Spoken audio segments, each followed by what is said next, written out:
It was supposed to be an ordinary Friday evening. I came home from work, ready to unwind. But as soon as I stepped through the door, I knew something was off. The first clue was the silence.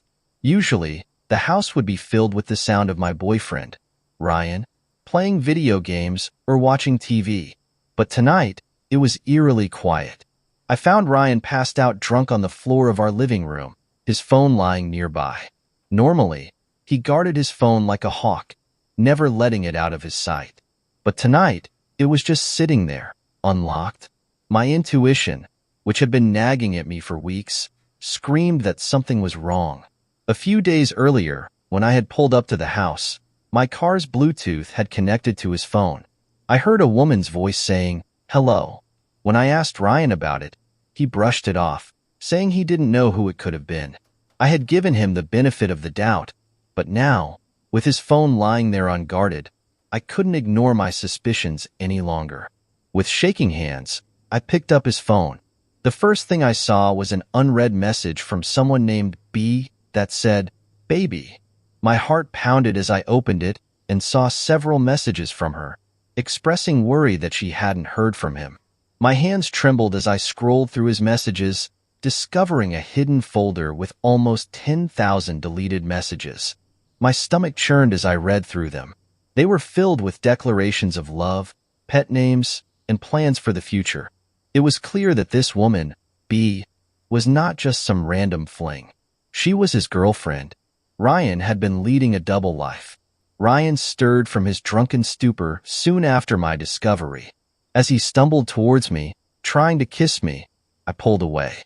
I couldn't bring myself to touch him, knowing what I knew. "Ryan, we need to talk," I said, my voice shaking. He looked at me, confused. "What's wrong?" I held up his phone. "Who is B?" His eyes widened, and he tried to snatch the phone from my hand, but I stepped back. "What the hell are you talking about?" he stammered. "Don't lie to me, Ryan. I saw the messages. I know everything." He sighed, defeated. "Okay, fine. I've been seeing her for a few months, but it's not what you think. I thought you were having an affair, and you've been pulling away from me." His words hit me like a slap in the face. He was blaming me for his infidelity. "How could you do this to me, Ryan? I thought you loved me." He slumped onto the couch, his head in his hands. "I do love you. I'm going to quit my job and block her. Please, just give me another chance." I didn't know what to do.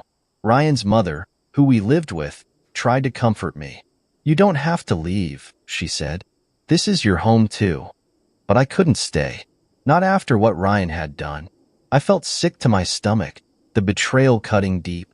I had no money, nowhere else to go, but I couldn't stay here. I needed to figure out my next move. The next morning, I went to work, trying to keep my mind off the chaos at home. But it was impossible to focus. My coworkers noticed something was wrong and asked if I was okay. I brushed them off, not wanting to get into it. Over the next few days, I debated what to do. Part of me wanted to report the affair to Ryan's company and tell B's husband. But what good would that do? It wouldn't change what had happened, and it wouldn't make me feel any better. Ryan continued to apologize, promising he would change. He even quit his job, just like he said he would. But it wasn't enough. The trust was broken, and I couldn't forgive him. It was my birthday on Sunday, and we had non-refundable reservations for a couple's getaway that Ryan's mother had paid for. I had been looking forward to it, but now, the thought of spending a weekend with Ryan made me sick. On Saturday morning, Ryan's mother sat me down. "I know things are difficult right now, but I think you should go on the trip. It's already paid for, and you deserve a break. Maybe some time away will help you clear your head." Reluctantly, I agreed. Packing my bags, I decided I would go on the trip alone. I needed time to think, away from Ryan and the mess at home. As I drove to the hotel, my mind raced with thoughts of what had happened. I felt a mix of anger, sadness, and betrayal, but I also felt a strange sense of freedom. For the first time in weeks, I was alone with my thoughts, away from the chaos. The hotel was beautiful, set on a cliff overlooking the ocean. As I checked in, the receptionist handed me a small envelope. "A message for you, ma'am," she said with a smile. Curious, I opened it. Inside was a handwritten note from Ryan's mother. "Happy birthday. I hope you find some peace and clarity on this trip. Remember, you are stronger than you think, and you deserve to be happy. Love, Carol." Tears filled my eyes as I read the note. Carol had always been kind to me, and her words gave me the strength I needed. The weekend was a turning point for me. I spent my days walking along the beach, reflecting on my life and what I wanted for the future. I realized that I couldn't go back to the way things were. I needed to move forward, to find a new path for myself. When I returned home, I sat down with Ryan and his mother.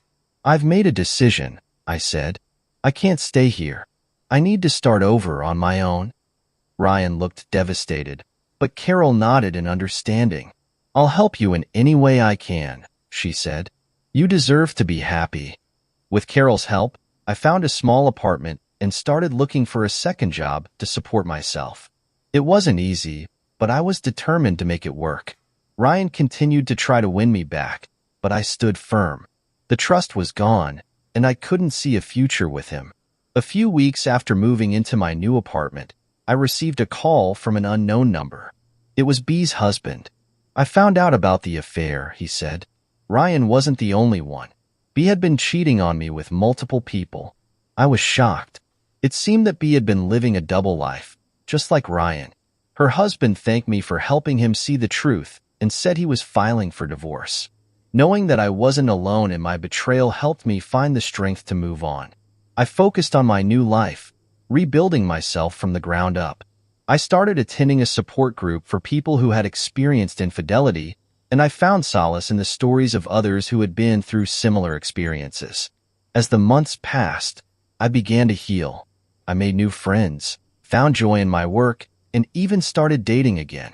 I was cautious, but I knew that I deserved to find love and happiness. One evening, at a friend's dinner party, I met David. He was kind, funny, and understanding. We clicked instantly, and over time, our friendship blossomed into something more. David knew about my past, and he was patient and supportive. He understood my need for trust and took things slow. With him, I felt safe and valued. Looking back, I realized that discovering Ryan's betrayal was a blessing in disguise.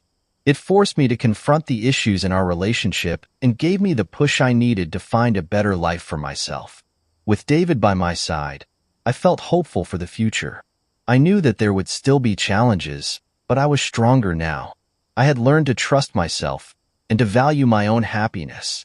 As I celebrated my next birthday, surrounded by new friends and the love of my life, I felt a sense of peace. I had come a long way from the heartbroken woman who had discovered her boyfriend's infidelity. I had rebuilt my life, piece by piece, and I was proud of the person I had become. And for the first time in a long time, I felt truly happy.